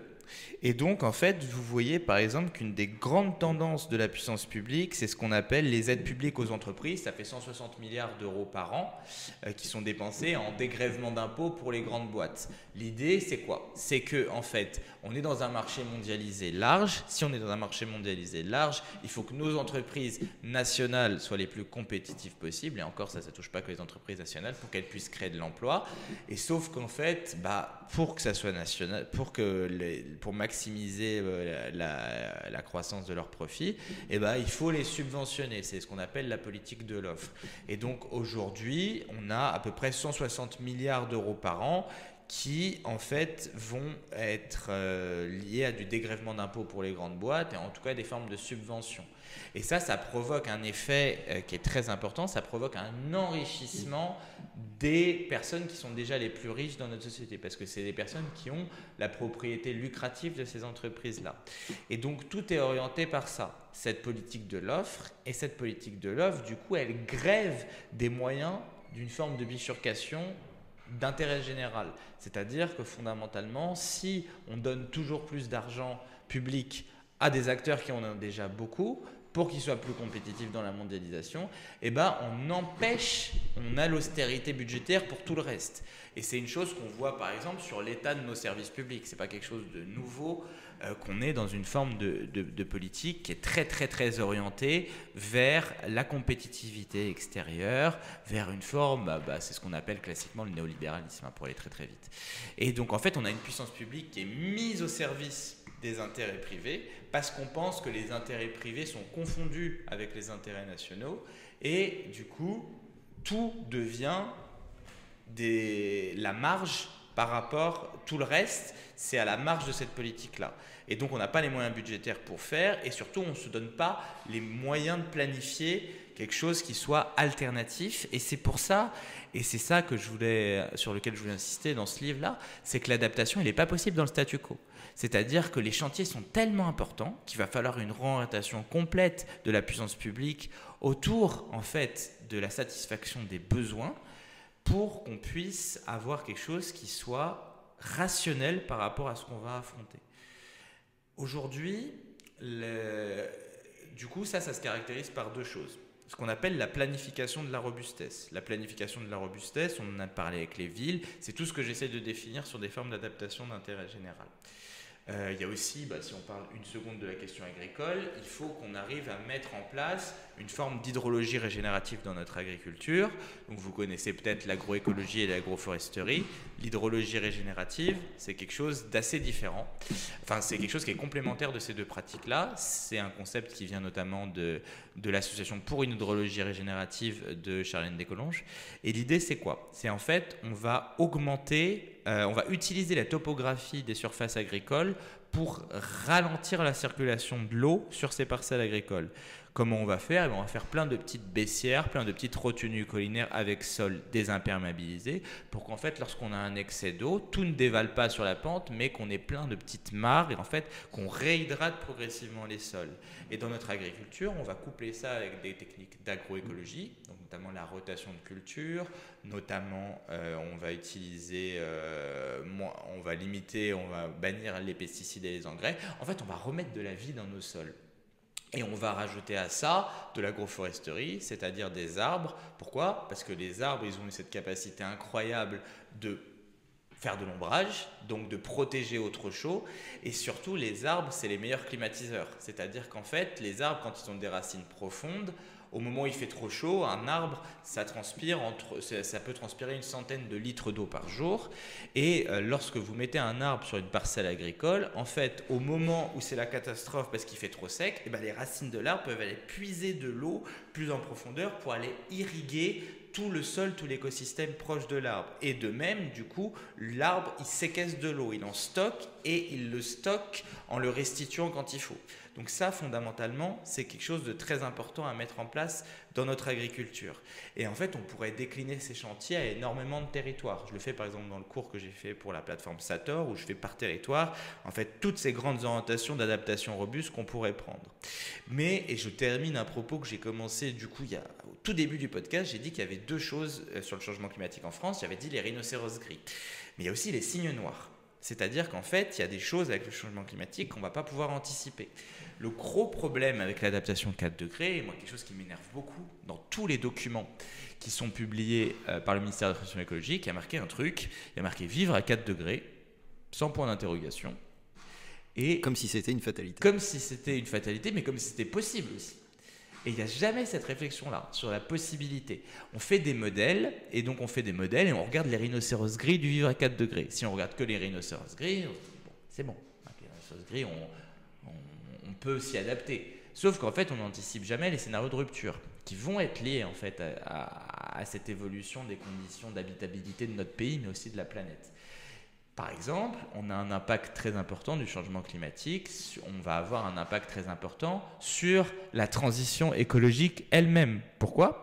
Parce que en fait, dans une forme de transition écologique, on va devoir remplacer, moins on mettra de sobriété, plus ça sera le cas, une partie de notre production énergétique, de notre extractivisme fossile par un extractivisme métallique. C'est-à-dire qu'on va remplacer énormément de technologies fossiles par des technologies électriques. Exemple, la voiture électrique.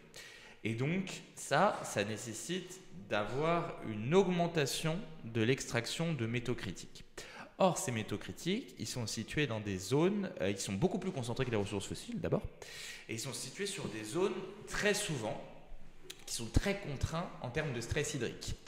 Et avec le changement climatique, on a moins de disponibilité en eau. Par exemple, on avait ça au Chili. Au Chili, c'était un enjeu très important de la dernière élection présidentielle, où en fait, le lithium chilien, on avait dû arrêter plusieurs fois la production de lithium dans les mines chiliennes parce qu'il n'y avait plus d'eau suffisante pour gérer à la fois l'extraction de la mine, la petite agriculture chilienne qu'on avait, qui est une agriculture paysanne et qui n'est pas très très développée, ils importent beaucoup, et simplement le fait que les Chiliens puissent boire de l'eau au robinet. Et vous voyez que ça, c'est des considérations, on peut ne pas y penser, ne pas y réfléchir, mais c'est des choses qui vont devoir être gérées. Et donc, en fait, plus on va avancer dans cette transition bas carbone, moins on va être dans la dérive écologique, moins on va être certain d'être capable de s'acheminer ces matières premières critiques pour notre transition.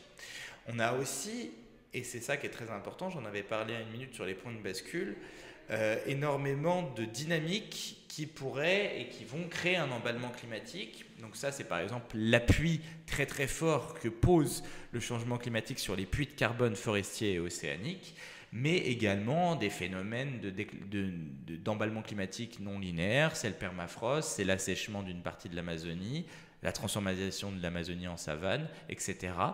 Et donc, fondamentalement, tous ces points de bascule, en fait, ils sont tous situés autour de 2 degrés de réchauffement. Et il y a beaucoup d'incertitudes entre les scientifiques. C'est un peu la même chose que sur les précipitations. On a beaucoup de mal à situer le déclenchement de ces points de bascule entre les différents laboratoires de recherche.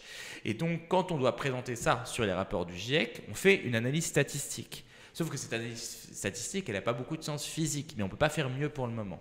Et donc, si on prend cette analyse statistique, tous les points de bascule sont à peu près situés autour des 2 degrés de réchauffement. C'est pour ça que le 2 degrés est un objectif qui a été défini dans les rapports du GIEC, dans les COP, notamment la COP à Copenhague, et qui a été inscrit lors de la COP 21 à Paris. Mais du coup, et ce truc-là, fondamentalement, en fait, quand on marque vivre à 4 degrés, en fait, rien ne nous dit qu'on va s'arrêter à 4 degrés en France. Parce que si on déclenche un point de bascule, et ce qui est aussi très très ennuyeux avec les points de bascule, c'est que il nous faut de la profondeur statistique très importante pour savoir si un point de bascule a été déclenché ou pas. C'est-à-dire qu'on saura si la MOC a ralenti avec plus ou s'est arrêté, où il nous faudra une profondeur de données plus importante. Donc peut-être 5, 10, 15 ans, 20 ans, 30 ans, je dis n'importe quoi, pour savoir que le point de bascule s'est déclenché ou pas. Et c'est très ennuyeux ça. Parce que fondamentalement, s'il y a un point de bascule qui se déclenche, peut-être que s'adapter à 4 degrés, c'est pas suffisant. Peut-être s'adapter à 7, etc. Et en fait, avec ce raisonnement par l'absurde que je suis en train de faire, ça montre que fondamentalement, mais même le 4, c'est jouer à la roulette russe avec nos vies, en fait, pour aller très très vite. Et donc, il faut absolument réaffirmer l'impératif d'atténuer le changement climatique en même temps, d'avoir une politique de décarbonation ambitieuse, mener une diplomatie climatique pour essayer d'imposer à terme une forme de traité de non-prolifération des énergies fossiles. C'est un enjeu de l'adaptation aussi, parce que plus on ira loin, moins on aura la capacité de s'adapter. Et fondamentalement, pour affronter ces signes noirs, il va falloir qu'on intègre ces incertitudes. Et donc là, j'arrive à cette notion d'incertitude. L'incertitude, du coup, c'est pas les rhinocéros gris. Et pour augmenter notre résilience à l'incertitude, il faut qu'on organise une forme d'entraide. L'entraide, elle s'oppose à la compétition. Et il y a un livre qui est absolument formidable pour bien comprendre cette notion. L'entraide, c'est un concept qui vient notamment de Kropotkin, mais qui a été réactualisé par Pablo Servigne et Gauthier Chapelle dans un livre qui s'appelle « L'entraide, l'autre loi de la jungle ». Qu'est-ce qu'ils expliquent dans ce livre, Pablo Servigne et Gauthier Chapelle? Ils montrent qu'en fait, la loi de la jungle qu'on a appris à l'école, elle est fausse. La loi de la jungle qu'on a appris à l'école, c'est le darwinisme. C'est-à-dire qu'une espèce animale, une espèce végétale, un groupe humain va pouvoir se reproduire s'il est plus compétitif que les autres. Ça, c'est quelque chose qui existe dans la nature, mais ce n'est pas le cas dans toutes les conditions. En fait, le comportement de la compétition, il prédomine dans un environnement où il y a une relative abondance. Quand il y a une abondance des ressources, c'est les individus qui peuvent s'en accaparer le plus possible qui vont survivre. Sauf que quand vous êtes dans une situation de pénurie ou de crise, et là, le comportement de compétition, c'est la catastrophe pour tout le monde. Parce qu'on a exactement l'élément de maladaptation systémique dont on a parlé au début de l'entretien. C'est-à-dire que si vous rentrez dans un monde où on a des pénuries ou des crises avec les réflexes de la compétition, chacun s'accapare les ressources pour lui-même. Et en s'accaparant les ressources pour lui-même, il crée la pénurie. Il accélère la pénurie. Alors que quand vous avez un groupe humain, par exemple, qui a institutionnalisé l'entraide, au moment où il y a la pénurie ou la catastrophe, il reste cohésif, il reste ensemble. S'il reste ensemble, il est capable, du coup, de mieux s'organiser, de mieux répartir le travail, de mieux intégrer la contrainte, de mieux s'adapter, en fait. Et donc, c'est l'adaptation qui permet de retrouver une forme d'abondance. Et cette adaptation, elle est conditionnée par l'entraide. Et l'entraide, elle conditionne la réponse à l'incertitude. Puisque la pénurie, fondamentalement, ou la crise, c'est quelque chose qui n'avait pas été anticipé. D'accord ? Parce que si elle avait été anticipée, on aurait pu résister à la crise. Et ça, c'est hyper intéressant comme schéma. C'est quelque chose qui existe aussi dans le vivant. Si tu prends, par exemple, 2 arbres dans un environnement qui est très riche et que tu déracines un de ces 2 arbres, tu vas voir que les racines du 2e arbre, qui est encore là, va progressivement envahir le canyon de l'autre arbre qui a été déraciné. Okay ? Si tu prends l'inverse, que tu mets ces 2 arbres dans un environnement qui est pauvre, on va dire quelque chose d'un peu désertique ou avec une faible vie dans les sols, et que tu enlèves le 2e arbre, et là tu as un phénomène complètement inverse, c'est-à-dire que les racines du 2e arbre vont se rétracter. Qu'est-ce qui se passe ? Dans l'environnement riche, les 2 arbres ils étaient en compétition, leurs racines se battaient pour accaparer une partie de l'humus, du sol, quoi. Alors que dans l'environnement pauvre, ils coopéraient. Et ça, c'est vraiment une leçon extrêmement importante à comprendre. Et du coup, si on prend cette réflexion et qu'on l'étend, ça veut dire que nos sociétés, c'est un balancier entre des institutions de la compétition et des institutions de l'entraide. Et donc, pour généraliser l'entraide, il faut trouver le déjà là de l'entraide. Pour généraliser la robustesse, il faut trouver le déjà là robuste. Et quel est le principal déjà là ? Et c'est aussi quelque chose qui va dans notre impuissance politique, ça. Parce qu'on n'arrive pas à avoir nos déjà là. On arrive à voir tout ce qui va dans la compétition ou tout ce qui va dans le mauvais sens. Par contre, nos déjà de l'entraide, on y réfléchit un peu plus longtemps pour les trouver. Et le principal déjà là de l'entraide, on va trouver, par exemple, quand je pose cette question sur le déjà de l'entraide, on va nous dire mon voisin ou des choses très très micro. Sauf qu'il y a une institution macro en France qui est très importante. Qui est un déjà là de l'entraide énorme, c'est la sécurité sociale. La sécurité sociale, c'est hyper intéressant de savoir comment elle naît. Parce que ça permet de nous inspirer sur comment on peut utiliser les crises qu'on va connaître pour se transformer radicalement. Ce qui se passe, c'est que la sécurité sociale, elle naît en 1945 avec le Conseil national de la résistance, après l'effondrement de la Seconde Guerre mondiale, en généralisant quelque chose qui existait déjà dans le monde du travail avant. D'accord ? Il y avait des syndicats qui organisaient déjà cette forme d'organisation où certains travailleuses et travailleurs, où on prélevait des cotisations sociales chez certains travailleurs et travailleuses, et le prélèvement de ces cotisations sociales est dans une caisse, et cette caisse servait à financer la vieillesse, à financer la maladie, etc. Et le principe de ces caisses de sécurité sociale, c'est chacun cotise selon ses moyens et reçoit selon ses besoins. Et il y avait ce déjà là. Déjà là, crise grave, généralisation du déjà là. Et du coup, en 1945, le Conseil national de la résistance, le ministre Ambroise Croizat et le fonctionnaire Pierre Laroque en particulier vont généraliser ce système de la sécurité sociale et ils vont en fait par là même sortir la santé du marché, sortir la santé du paradigme de l'efficacité, sortir la santé du paradigme du profit et de la croissance de ce profit-là. Pourquoi ? Parce qu'on considère du coup que la santé, c'est un commun. C'est un commun à préserver et si c'est un commun à préserver, il faut le préserver en particulier du marché.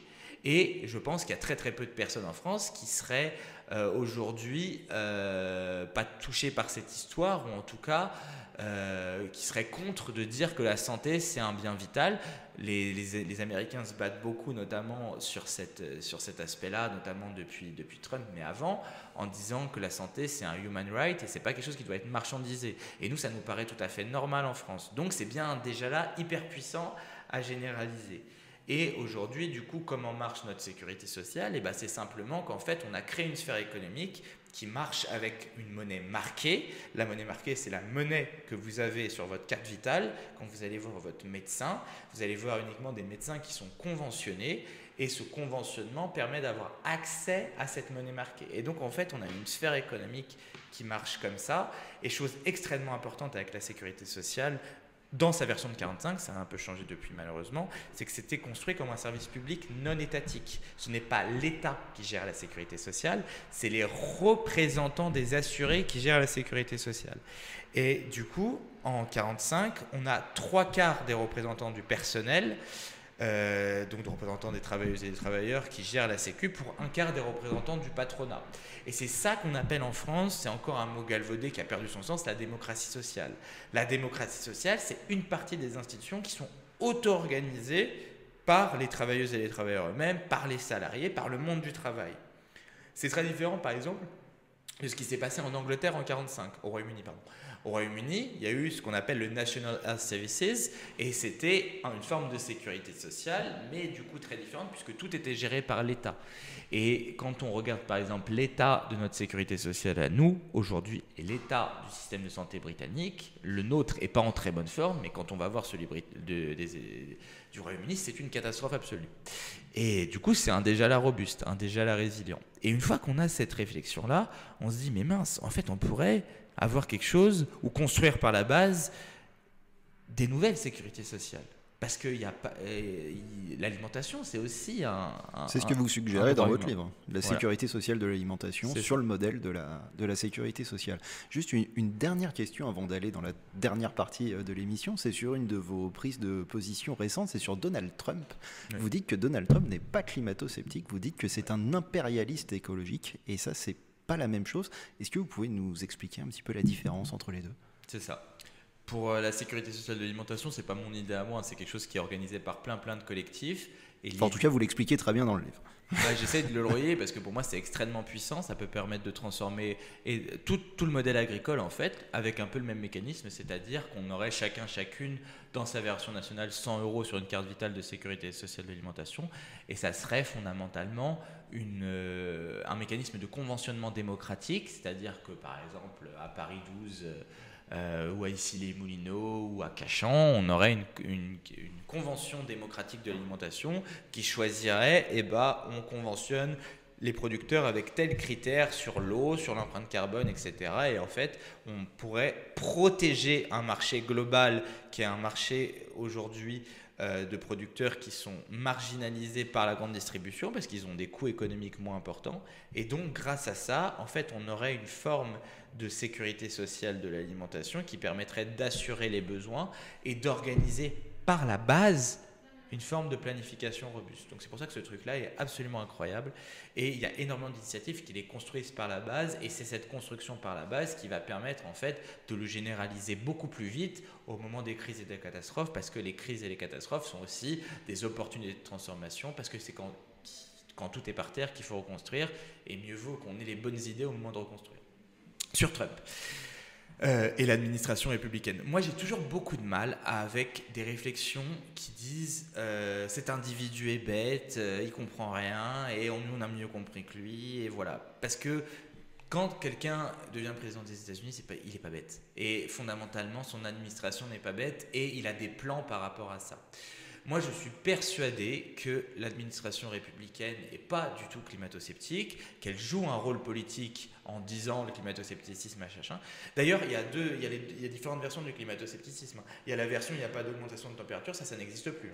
Et ceux qui nient en fait l'origine anthropique. Voilà, c'est ce truc-là. En fait, on peut continuer à produire du carbone parce qu'on est quand même vraiment pas sûr que c'est la faute du carbone. Alors que bon, l'effet de serre, c'est de la physique du XVIIIe siècle à un moment. C'est pas... rentrer dans une serre, quoi. Et puis c'est toujours un argument un peu rigolo, peut-être que si vous ne croyez pas au changement climatique, que les assureurs, ils y croient, quoi. Et ils sont proches de leurs sous. Donc c'est quand même quelque chose d'un peu plus rigolo. Mais bref, l'administration républicaine, elle essaye de lutter à sa façon contre une forme de déclin américain. Pour lutter contre ce déclin américain, elle joue une stratégie qui s'appelle la stratégie du smash and grab. Donc smash and grab en anglais, ça veut dire taper et prendre, taper et voler. Comment on fait? C'est en fait, elle va essayer d'accaparer le plus de ressources possible. Comment on accapare le plus de ressources possible? On utilise notre puissance pour bouffer les ressources des autres. On revient à la maladaptation systémique. Je donne un exemple, notamment avec la question du Canada. Donc la question du Canada, il y a une négociation qui est en cours, dont on a peu parlé. Le Monde en a parlé, mais j'ai pas vu beaucoup d'acteurs discuter de ça. C'est que tu as une négociation en cours autour du fleuve Columbia. Le fleuve Columbia, c'est un fleuve que tu as sur la côte ouest des États-Unis et la côte ouest du Canada. Et ce fleuve Columbia, en fait, il produit 40% de l'hydroélectricité américaine. Et en fait, il est à la frontière des deux. Enfin, il passe au Canada et aux États-Unis. Et en fait, il y a toujours eu des tensions très importantes entre les États-Unis et le Canada, qui sont renforcées par Trump, qui ont été matérialisées par un traité dans les années 60 autour de ce fleuve Columbia, qui dessinait les usages et le tracé de ce fleuve-là. Sauf qu'en fait, vu que sur la côte ouest des États-Unis, il y a de plus en plus de sécheresse de façon très importante, l'idée de Trump, c'est en fait, on va tordre le bras au Canada pour en fait avoir le droit, l'autorisation de détourner une partie du fleuve, ce qui va enlever de la ressource en eau au Canada pour aller abreuver un peu plus la Californie et donc aller avoir un excès d'eau pour traiter notamment les conditions de sécheresse, notamment avec l'agriculture californienne qui a un poids très important en termes économiques et donc un poids d'influence extrêmement important, et puis pour gérer ces incendies-là. Et comment il s'y prend? Puisqu'en fait, quand on y réfléchit 5 minutes, c'est quelque chose d'assez délirant, quoi. On ne va pas prendre les ressources en eau d'un pays pour s'accaparer pour soi. Et donc, comment Trump utilise ce genre de considération? Il va proclamer, faire rentrer dans les médias, il en parle à chaque intervention, le 51st State, donc la revendication maximaliste, la revendication d'annexion du Canada. Ça a pour but, c'est déstabiliser les autorités canadiennes, se dire oh putain, ce mec est fou, il est capable de tout. Première élément.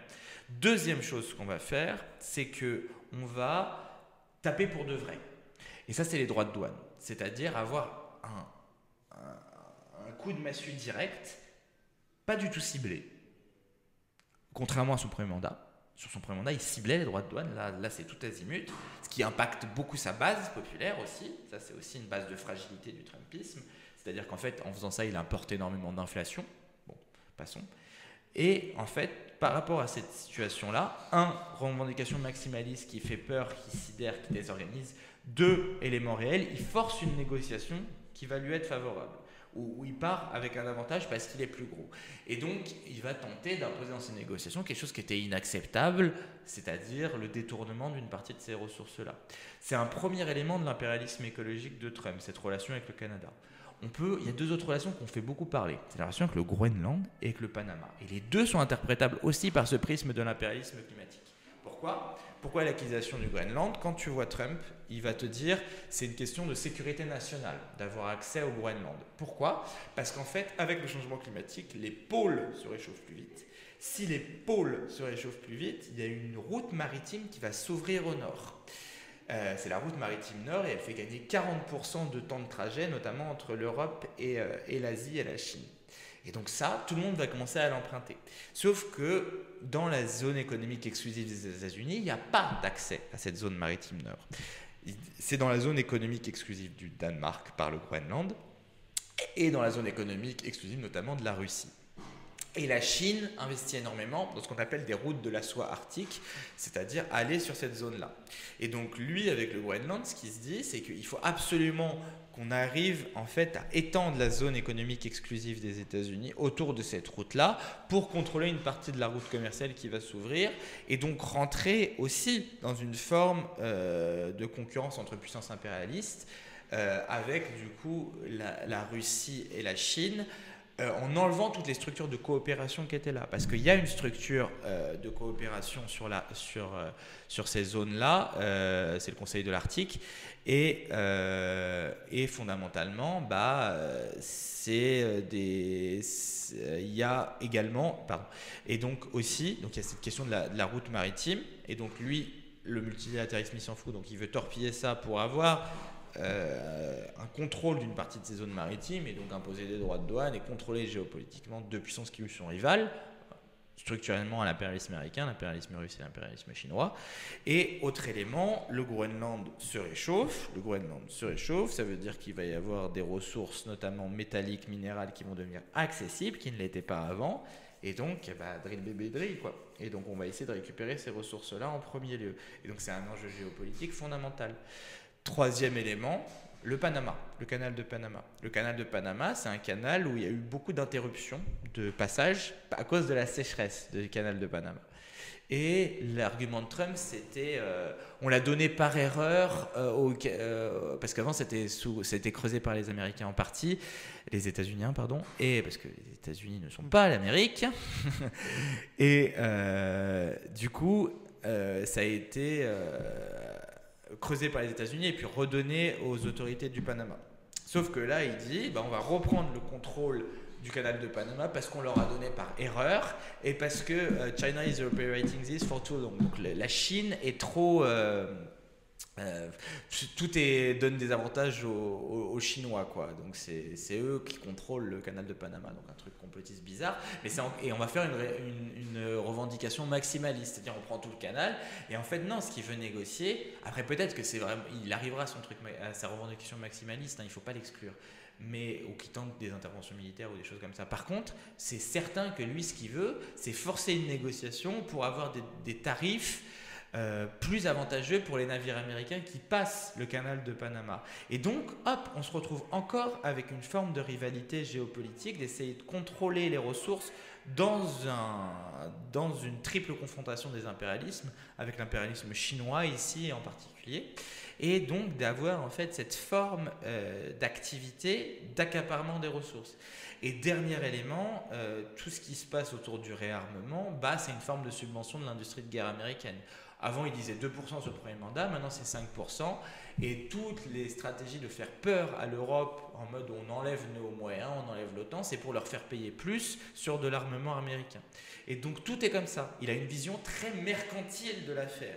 Et cette vision mercantile, elle s'articule super bien avec en fait les logiques par rapport aux prospectives écologiques qui existent. Canada, ressources en eau, notamment pour aller limiter les effets de la sécheresse sur toute la côte ouest américaine, notamment en Californie. Fonte des glaces égale ouverture d'une route maritime plus des ressources plus disponibles au Groenland. Et donc priorité absolue pour accaparer ces ressources en premier par rapport à l'impérialisme chinois et à l'impérialisme russe. Et troisième élément, un canal du Panama où on va faire passer moins de navires parce que sécheresse. Et donc on fait une négociation pour donner la priorité aux navires américains. Donc tout se comprend bien en fait. Si on prend cette prospective un peu écologique et qu'on la croise avec une analyse de l'impérialisme américain et de ses intérêts propres. Ilian Moundib, je vous propose de passer à la dernière partie de l'émission, une partie un peu spéciale pour tous nos auditrices et nos auditeurs qui nous écoutent, ils savent exactement où je veux aller. Je vais vous poser deux questions très simples. Au nom du changement climatique, de quoi seriez-vous prêt à vous passer, quelque chose auquel vous tenez réellement, et de quoi vous ne seriez absolument pas prêt à vous passer? Et donc, comme d'habitude, je vais répondre à la deuxième question. Moi, je ne serais absolument pas prêt à me passer d'une part de flan. Donc, je vous ai ramené une petite part de flan pour répondre. Là, je vous ai ramené ça. Donc nous avons... alors, les auditeurs ne le voient pas, mais quand même, j'ai à peu près 3 kilos d'emballage pour 2 parts de flan. Ils n'ont pas lésiné là-dessus. Voilà, donc nous avons notre petit flan. C'est environ 75 kilos de CO2 de mon bilan carbone annuel. Donc voilà, c'est pour ça. J'ai fait le calcul pour dire que je ne pourrais absolument pas m'en passer. Et donc je vous propose vous, de répondre à ces deux questions autour de notre petite pâtisserie. Je peux le manger là en direct ? Ah mais bien sûr. Alors je mange pour la vidéo, quoi. Alors d'expérience. Un coup de sucre. Alors bon, vous écoutez le podcast à l'heure que vous le souhaitez, mais sachez voilà qu'on est sur l'heure du déjeuner, donc si vous voulez le prendre en dessert, prends le dessert maintenant. Voilà, je ne vous en voudrais pas. Après voilà, d'expérience, je vous propose qu'on le partage après, parce qu'on m'a dit qu'il y avait des petits bruits de bouche dans le micro, mais bon, après c'est de ma faute. Du direct. Voilà, c'est de ma faute, j'avais qu'à pas apporter à manger. Alors, ne pas se passer, je vais essayer d'avoir une réflexion qui s'articule avec celle sur l'éco-anxiété au début. C'est-à-dire qu'en fait, avec le changement climatique et avec le bombardement d'informations qu'on se prend, il faut qu'on garde notre capacité à apprendre toujours plus et à s'émanciper par la connaissance. Donc la chose auquel je ne pourrais pas renoncer, c'est la lecture, les livres. Les livres, on va dire, mais la culture en général. Parce que en fait, quand on va dans un monde où les crises se multiplient. C'est l'ère de la polycrise, et donc on a une succession de crises systémiques. Je souligne aussi quelque chose, il faut arrêter de parler de crise climatique. Ce n'est pas une crise, c'est un nouvel ordre des choses. C'est irréversible, je ne l'ai pas dit, mais en fait, si demain matin on arrête d'émettre du CO2, malheureusement, on reste au niveau de changement climatique qui est embarqué par rapport... la température diminuera de façon très très... faible sur notre durée de vie et on a quelque chose qui est le CO2 se maintient dans l'atmosphère pendant des milliers d'années. Le CO2 c'est un oxyde, c'est exactement comme l'eau, donc c'est extrêmement stable malheureusement et même si on augmente énormément la capacité de notre puits de carbone, on n'aura malheureusement pas trop de possibilités de refroidir le climat. Après il y a le sujet de géo-ingénierie, mais ça c'est autre chose. On réglera le compte de la géo-ingénierie. Moi, je ferai un épisode dédié parce qu'il y aurait beaucoup de choses à dire. Il y a beaucoup de choses à dire. Oui, c'est un sujet qui est très intéressant à traiter. Et donc, en fait, le gros souci avec ça, c'est qu'on va se taper plein de crises. Si on va se taper plein de crises, on va être sidéré en permanence. Parce que le jeu des médias, c'est en permanence de faire ça, de faire du clic, c'est-à-dire de faire peur. Et donc, de faire de l'audience et ces news-là qui font peur, elles créent de l'audience. Sauf qu'en fait, du coup, on est placé en permanence quand on traite ces sujets climatiques dans un flux d'informations hyper anxiogène en permanence. Et le flux d'informations anxiogènes, il nous empêche de réfléchir parce que toute notre énergie, elle est dédiée du coup à réagir au flux qui nous tape dessus. Et si on réagit au flux qui nous tape dessus, on n'a pas le temps d'agir et de penser des choses qui soient plus émancipatrices, ou en tout cas, on n'a pas le temps d'être actif. On réagit à ce flux d'informations. Et malheureusement, cette double mécanique-là, soit on a un effet où on va commencer à remettre ses œillères, c'est-à-dire je ne veux plus regarder ce sujet, je fais autre chose, je vis ma vie, et du coup, je m'émancipe. Non, je ne m'émancipe pas, du coup, je me complais dans les formes de domination que je subis et que je fais subir aux autres.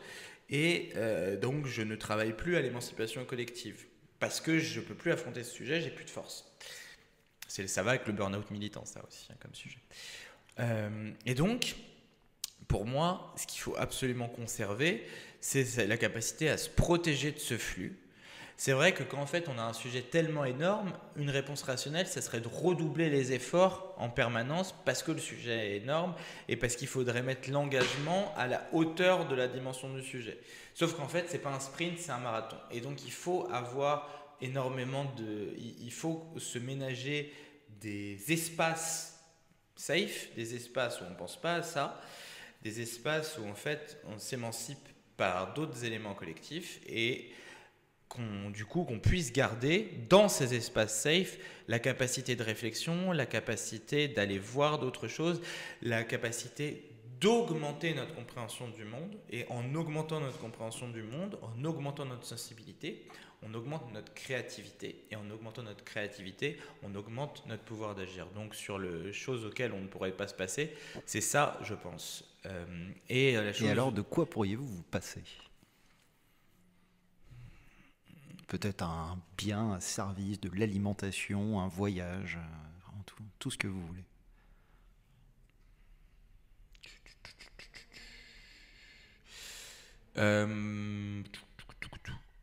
Moi, je pense que pourrait se passer de beaucoup d'aspects du travail salarié, en fait. si on y réfléchit. Donc on pourrait se passer aussi de beaucoup d'heures de travail. Donc aujourd'hui, en fait, énormément de choses qui sont dans notre...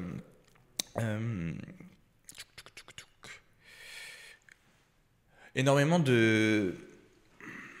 En fait, notre travail salarié, il prend une place extrêmement importante dans notre vie. C'est 5 jours par semaine.